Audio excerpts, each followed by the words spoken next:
Kita berdoa. Damai sejahtera Allah yang melampaui segala akal, itulah yang memelihara hati dan pikiran saudara di dalam Kristus Yesus Tuhan kita. Amin. Saudara-saudara yang dikasihi Tuhan Yesus, firman Tuhan yang menjadi khotbah di minggu ini terambil dari surat Rasul Paulus kepada jemaat di Efesus pasal 2 ayat 11 sampai ayat 22. Saya bacakan untuk kita demikian firman Tuhan. Karena itu ingatlah bahwa dahulu kamu sebagai orang-orang bukan Yahudi menurut daging, yang disebut orang-orang tak bersunat oleh mereka yang menamakan dirinya sunat, yaitu sunat lahiriah yang dikerjakan oleh tangan manusia. Bahwa waktu itu kamu tanpa Kristus, tidak termasuk kewargaan Israel dan tidak mendapat bagian dalam ketentuan-ketentuan yang dijanjikan, tanpa pengharapan dan tanpa Allah di dalam dunia. Tetapi sekarang di dalam Kristus Yesus, kamu yang dahulu jauh sudah menjadi dekat oleh darah Kristus. Karena dialah damai sejahtera kita yang telah mempersatukan kedua pihak dan yang telah merubuhkan tembok pemisah, yaitu perseteruan. Sebab dengan matinya sebagai manusia, ia telah membatalkan hukum Taurat dengan segala perintah dan ketentuannya untuk menciptakan keduanya menjadi satu manusia baru di dalam dirinya, dan dengan itu mengadakan damai sejahtera.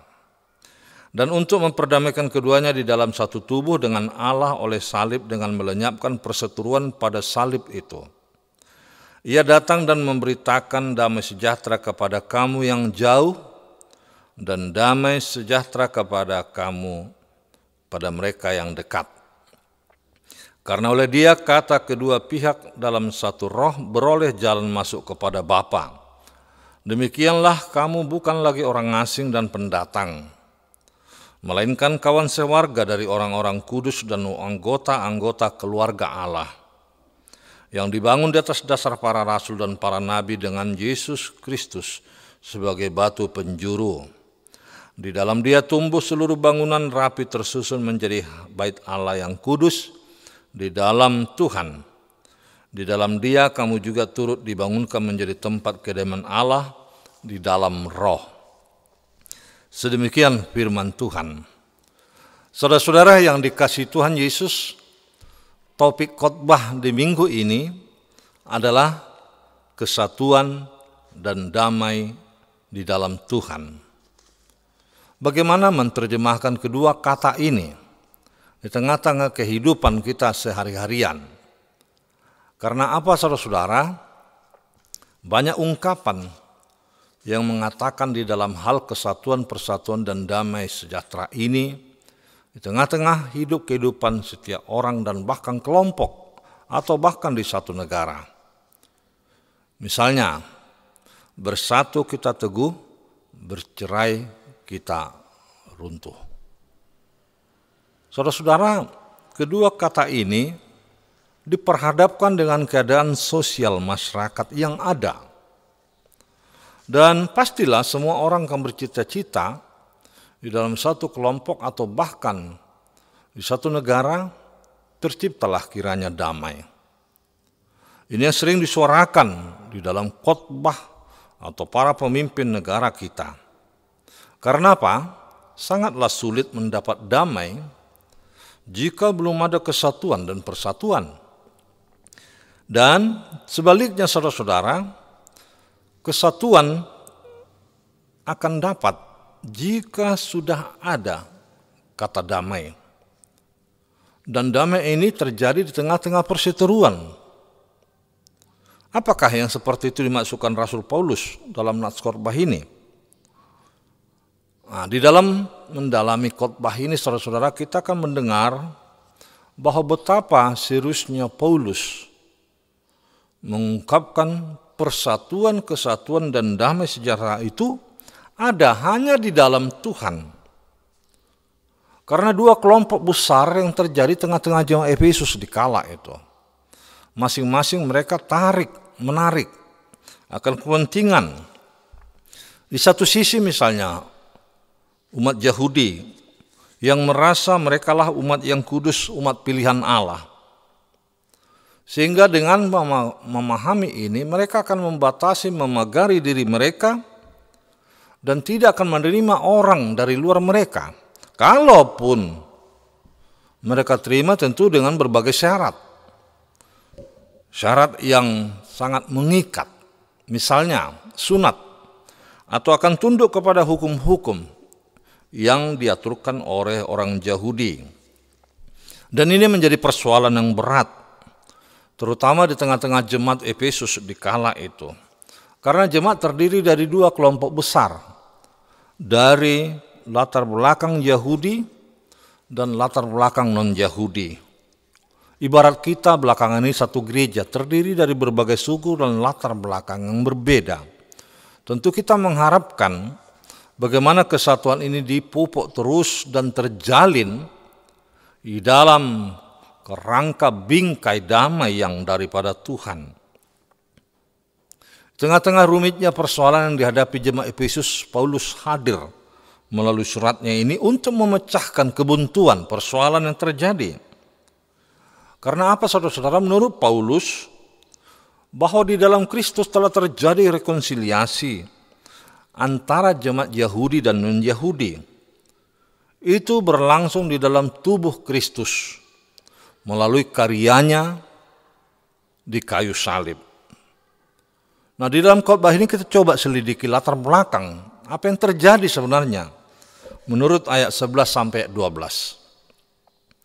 Di mana disebutkan ada tembok pemisah, dinding yang tebal, yang tinggi antara Yahudi dan non-Yahudi. Dan ini menjadi asing bagi orang non-Yahudi.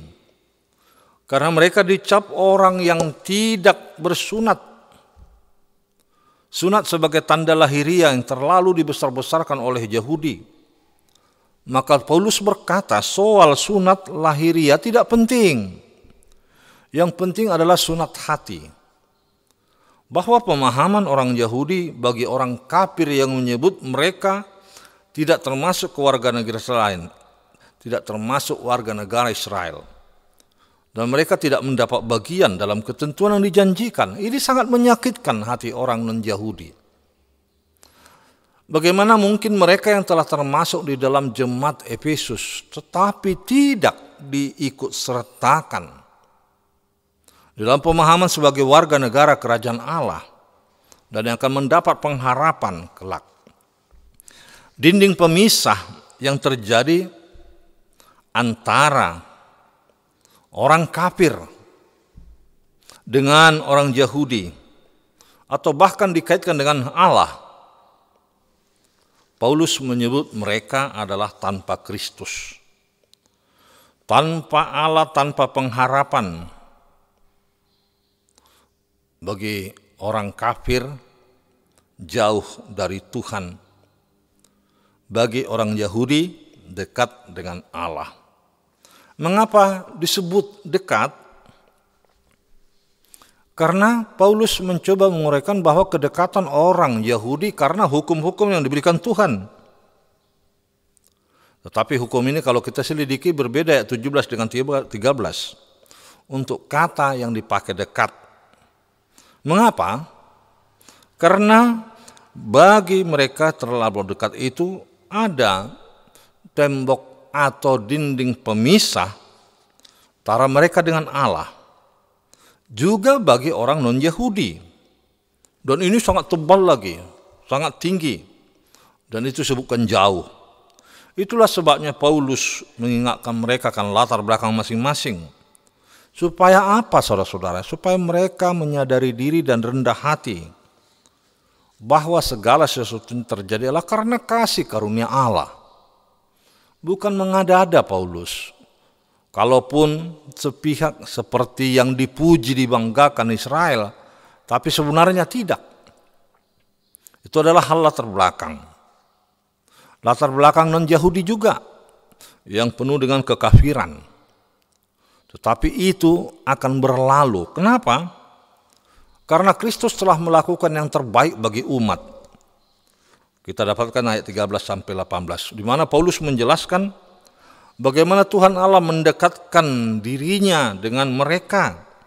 Dan umat ini menjadi umat Allah. Perseteruan Allah dengan mereka, dan perseteruan itu telah dirubuhkan dengan kurban darah Kristus di kayu salib. Ini yang terjadi. Perseteruan telah didamaikan. Kristus menjadi korban damai. Perseteruan antara Yahudi dan non-Yahudi. Perseteruan antara manusia dengan Allah. Tembok pemisah ini rubuh. Bukan hanya persoalan merubuhkan tembok jarak antara etnis yang satu dengan etnis yang lain, antara Yahudi dan non-Yahudi. Tapi yang pasti tembok atau pemisah ini telah dihancurkan. Bagaimana Tuhan melakukan itu, saudara-saudara? Ada yang unik menurut nats ini. Kita baca di ayat 15, dikatakan begini. Sebab dengan matinya sebagai manusia telah membatalkan hukum Taurat dengan segala perintah dan ketentuannya untuk menciptakan keduanya menjadi satu manusia baru di dalam dirinya, dan dengan itu mengadakan damai sejahtera. Membatalkan hukum Taurat? Nah, ini menjadi pertanyaan, saudara-saudara. Mengapa demikian? Karena hukum-hukum seperti ini telah menjauh memisahkan Yahudi dan non-Yahudi. Persoalan sunat dan hukum haram dan halal. Yesus membatalkan fungsi Taurat sebagai jalan keselamatan. Fungsi Taurat kini sebagai hukum bagi umat Allah menentukan berlaku sebagai petunjuk baru. Sebagai cermin, kata Paulus, membawa menuntun umat kepada kehidupan yang baru. Jadi kalau kita dengar, kita baca, atau bahkan disebutkan dalam setiap minggu hukum Taurat, apakah itu penting? Penting. Mengingatkan setiap orang untuk tetap melakukan hal yang baik, etika yang baik. Bukan berarti batal, tetapi ingat, saudara-saudara, di dalam janji keselamatan yang melakukan hukum Taurat tidak ada lagi, karena itu menyangkut moral. Yang kedua, Tuhan Yesus menciptakan satu umat baru. Kita dapatkan tadi ayat 15, bahwa semua etnis yang berseteru disatukan, dipadukan menjadi umat di dalam dan oleh Yesus. Namun ini tidak berarti, saudara-saudara, bahwa Yahudi dan non-Yahudi bersatu membentuk etnis yang lain dari yang dahulu. Bukan. Dengan menghilangkan latar belakang etnis mereka. Tidak seperti itu, saudara-saudara. Bahwa yang hilang atau dibatalkan adalah ketidaksetaraan mereka di hadapan Allah. Ini yang terjadi. Dengan demikian, umat yang baru yang dipimpin oleh Tuhan, yang dikuduskan bagi Tuhan, yang dipilih, ditetapkan, dipersatukan di dalam Kristus Yesus. Itulah seperti gereja di dunia ini. Yang ketiga, saudara-saudara, Yesus mendamaikan etnis Yahudi dan non-Yahudi dengan Tuhan Allah. Rekonsiliasi terjadi. Yang dulunya jauh jarak antara manusia dengan Allah, kini diperdamaikan. Kini dipersatukan dengan Allah. Tidak ada lagi jarak. Itu sebabnya untuk bertemu dengan Tuhan Allah tidak perlu lagi mediator, tidak lagi perantara, hanya perantara Kristus. Setiap orang berhak dan sampai kepada Kristus. Karena Tuhan Yesus telah berkata, aku inilah jalan kehidupan. Tidak ada seorang pun yang sampai kepada Bapa tanpa melalui aku. Itu yang berarti. Dengan demikian, semua kita telah diperdamaikan, dipersatukan di dalam Kristus Yesus. Nah, kita akan melihat bagaimana keadaan kini di tengah-tengah pertumbuhan gereja seperti yang diungkapkan Paulus. Kita temukan di ayat 19 sampai 22, saudara-saudara, bahwa Paulus melihat betapa pentingnya persatuan di dalam tubuh gereja yang ada belakangan ini. Karena apa? Karena jika gereja terpecah karena perbedaan yang ada, maka hal itu sama sekali tidak lagi berguna. Gereja sebagai persekutuan orang-orang percaya yang di dalamnya tidak ada perbedaan, meskipun perbedaan itu adalah realita yang nyata, yang tidak bisa dipungkiri, yang tidak bisa ditolak. Namun, di dalam merangkai, membingkai perbedaan itu nyata, seperti semboyan-semboyan atau bahkan di bangsa Indonesia kita. Bhinneka Tunggal Ika. Berbeda tapi satu. The unity and diversity. Bahwa warna-warna yang ada jika dipadu akan indah, saudara-saudara. Itu yang terjadi belakangan ini. Dengan darah Kristus kita dipersatukan. Bahwa gereja menghargai perbedaan. Dan di dalam perbedaan sebagai kesempatan untuk membentuk kesatuan dan persatuan yang utuh. Keberagaman bukan untuk dibanding-bandingkan dengan yang lain. Bukan pula untuk menciptakan persaingan atau perpecahan, melainkan membentuk satu kesatuan di dalam tubuh Kristus, yakni gereja. Gereja berkembang bertumbuh jika umat tidak mempersoalkan perbedaan yang ada. Jika umat tidak menilai perbedaan itu sebagai kekuatan yang memecah, tetapi perbedaan itu justru kekuatan untuk lebih tangguh lagi. Bersatu kita teguh, ingat, bercerai kita runtuh. Saudara-saudara yang kasih Yesus, gereja berdiri di dunia yang selalu bertopang berdasarkan Kristus sebagai batu penjuru penopang yang membuat bangunan itu kokoh berdiri. Bahwa Kristus yang mati di kayu salib memperdayakan manusia dengan Allah. Tetapi juga antara manusia dengan sesamanya. Mengapa kita justru mau memisah sedangkan Allah telah memperdamaikan kita? Mengapa orang mau memisahkan diri dan bahkan memecah belah? Jangan, saudara-saudara. Jangan pula karena etnis yang berbeda sangat mengganggu kita. Jangan. Jangan lagi ciptakan tembok pemisah yang tinggi. Jangan lagi ciptakan tembok yang tebal. Runtuhkan itu. Sekat-sekat yang memisahkan sehingga jarak yang jauh menjadi dekat. Sama seperti ungkapan Paulus tadi. Bagi mereka yang menumbuhkan, membangun tembok pemisah itu berarti menghina pengorbanan Kristus. Kita ingat beberapa puluh tahun yang lalu, tembok Berlin bisa runtuh. Tembok yang memisahkan manusia yang satu dengan manusia yang lain. Untuk zaman sekarang, iblis mencoba membangun tembok yang tidak kelihatan, yaitu perseteruan. Supaya jangan ada kesatuan, supaya jangan ada damai sejahtera. Ingat, tidak ada damai berarti tidak ada permusuhan. Tidak ada damai, tidak ada persatuan, jelas. Ada damai, bersatu. Tembok Berlin bisa runtuh. Itu simbol lambang runtuhnya kekuasaan, runtuhnya semua nilai-nilai manusia yang terlampau tebal kemunafikan itu. Tembok yang dibangun di dunia ini oleh iblis itu sangat diinginkan oleh iblis sendiri. Karena apa? Iblis sendiri anti damai. Hati-hati saudara. Ingat sekali lagi, tembok pemisah bisa rubuh, damai sejahtera Kristus bisa mempersatukan. Ada kalanya tembok itu tengah-tengah keluarga. Mengapa? Misalnya memisahkan suami dan istri.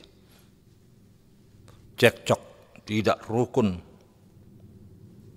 Ingat, Yesus mempersatukan yang jauh menjadi dekat, yang ribut menjadi rukun.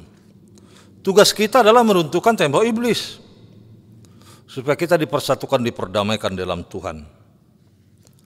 Kalau ada pun jarak tembok sekarang karena COVID ini, saudara, kita coba kaitkan.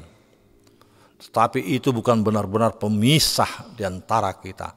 Justru kesempatan kita untuk memelihara, mendisiplinkan diri di dalam menjaga imunitas kesehatan kita masing-masing. Sekali lagi, kesatuan dan damai hanya ada di dalam Tuhan. Itu yang terbaik dan itu yang terindah.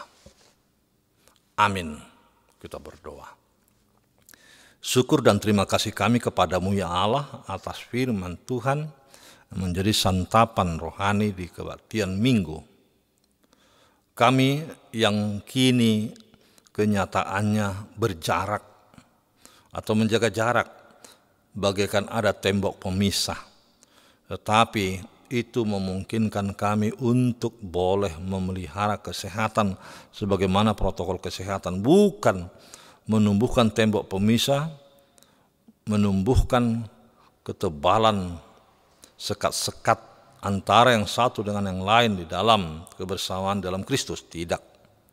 Tuhan tolong kami untuk dimampukan memelihara persatuan dan kesatuan dan menciptakan damai sejahtera yang jauh maupun yang dekat. Tuhan pakai kami menjadi alat damai sejahtera Tuhan. Dan demikian kami semakin dinyatakan sebagai alat-alat Tuhan yang Tuhan utus, sebagaimana Paulus menyatakan itu. Tengah-tengah kelompok Yahudi dan non-Yahudi kala itu, ternyata mereka tersadar gereja mempersatukan dari latar belakang yang berbeda. Gereja mempersatukan di dalam Kristus. Dan gereja memperdengarkan suara nabiah untuk memecah kebuntuan ketebalan tembok pemisah itu. Dan demikian gereja senantiasa berkarya di dunia ini untuk lebih mendekatkan umat pada Tuhan. Terima kasih atas firman, berkati jemaat Tuhan, berkati kami yang mendengar, berkati saudara-saudara kami yang begitu mengalami sekat-sekat yang itu membuat seseorang merasa jenuh, membuat keluarga merasa bosan. Tapi justru Tuhan di dalam sekat yang ada karena protokol kesehatan untuk melawan pandemi COVID ini. Karena begitu banyak saudara-saudara kami yang terpapar, kami khusus berdoa bagi mereka untuk kesembuhan mereka di dalam Tuhan. Tolong jamah Bapa, berkati obat, berkati keluarga-keluarga yang masih mandiri dimanapun berada. Sehingga sukacita tetap ada walaupun harus mengalami sedikit penderitaan, mengalami isolasi mandiri. Tetapi sukacita tetap ada di dalam Engkau. Terima kasih Yesus atas firman-Mu. Terima kasih Tuhan yang menyapa kami di kebaktian minggu ini, supaya kami semakin teguh satu di dalam Tuhan. Tidak ada perpecahan. Terima kasih Yesus, melalui kuat kuasa Roh-Mu yang kudus mampukan kami untuk berbuat lebih lagi. Dengar sempurnakan doa kami yang kami hanya alaskan di dalam nama Tuhan Yesus Kristus, Juru Selamat penebus kami. Amin.